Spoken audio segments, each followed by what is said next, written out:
이런 가운데 오늘 여론조사 결과가 하나 나왔습니다. 윤 대통령 체포영장 집행 직후에 실시한 조사에서 국민의힘 지지율이 더불어민주당 지지율을 오차 범위 밖에서 앞지르는 걸로 나왔습니다. 황예린 기자와 자세히 뜯어보겠습니다. 자, 황 기자, 먼저 숫자를 좀 보면요.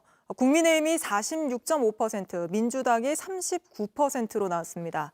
이전 조사와 비교해보면 민주당은 3.2%포인트 떨어진 반면 국민의힘은 5.7%포인트나 올랐는데 왜 이런 숫자가 나오는 건지 전문가들은 어떻게 분석하고 있습니까? 일단 자동 응답, 그러니까 ARS 조사여서요. 사람이 직접 묻는 전화 면접 조사보다 현재 정치 현안에 관심이 큰 사람들이 주로 응답을 하게 되는 구조라는 건데요. 이번 조사의 응답률을 보면요. 지난주보다 2.1%포인트 올랐습니다. 네. 적극적인 응답자일 가능성이 높다는 건데요. 전문가들 사이에선 최근 윤석열 대통령의 체포영장 집행 등 상황상 보수층의 목소리가 더 반영된 거란 분석이 여러 나왔습니다.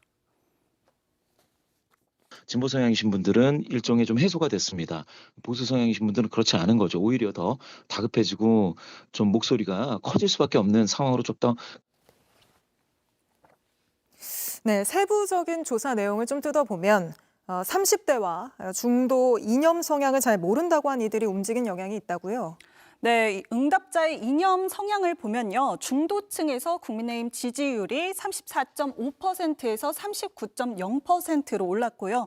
본인 성향을 잘 모른다고 답한 이들 가운데에서도 국민의힘 지지가 30.3%에서 43.9%로 올랐습니다. 네. 연령별로는요. 30대가 좀 눈여겨볼 만한데요. 여기서 보이듯 38.5%에서 46.4%로 올랐습니다. 전문가들은 국민의힘이 일종의 트럼프 전략을 써왔는데 이게 효과가 있었던 걸로 보인다고 분석했습니다.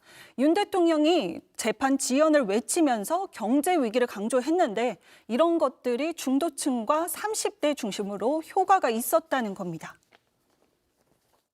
때는 경제에 영향을 받는 층하고 정치적인 지지층에 응집하는 측이 동시적으로 작용해서 무당층 같은 경우는 이데올로기보다는 경제 이슈에 민감하게 반응하는 편이거든요.